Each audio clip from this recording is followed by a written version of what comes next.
Hey everyone, welcome to Gimme Lemons. Today we're going to be making a custard-based dessert called pot de crème, which simply means pot of cream in French. This one's infused with pumpkin spice and it's a rich, creamy, and perhaps slightly more elegant alternative to your classic pumpkin pie. And as with all custards, eggs are the star of the show here. So we're going to start by separating out 4 egg yolks.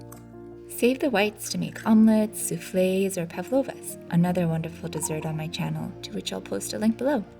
Now, in a small pot, combine pumpkin puree, maple syrup, heavy cream, salt, vanilla, cinnamon, ground ginger, nutmeg, and cloves, and give that a good mix. We'll heat this mixture over medium heat until we just start to see small bubbles forming around the edges. Now it's time to marry them together. We'll secure the bowl from slipping with a damp cloth. While constantly whisking, slowly drizzle in the pumpkin cream.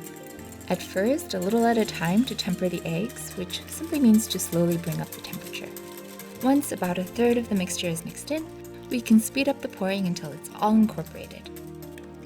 I poured this back into the pot and gave it a final good mix with an immersion blender and strained it with a fine mesh sieve. These last 2 steps are totally optional, but I find they help to ensure a super smooth custard. Now we'll place 4 ramekins into a deep baking pan and fill them evenly with the mixture.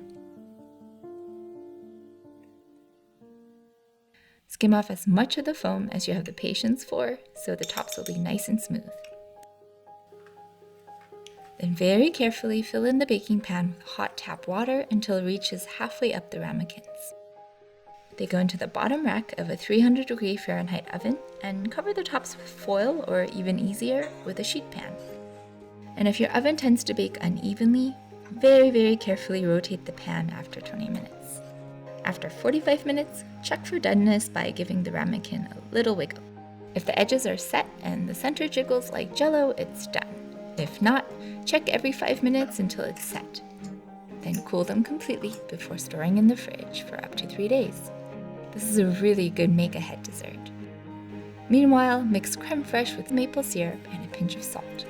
And for textural contrast and an ode to pecan pie, I made a dalgona pecan brittle, which I made by adding some pecans to melted sugar and adding some baking soda. I'll post a more detailed tutorial in my next video. When the brittle is completely cooled, break it up into tempting little crumbles. Then shortly before serving, bring it up to room temperature and top it off with a dollop of creme fraiche and pecan brittle crumbles. And there you have it. The perfect fall dessert reminiscent of pumpkin and pecan pie. Thanks for watching. Make sure to like, subscribe, and post a comment below.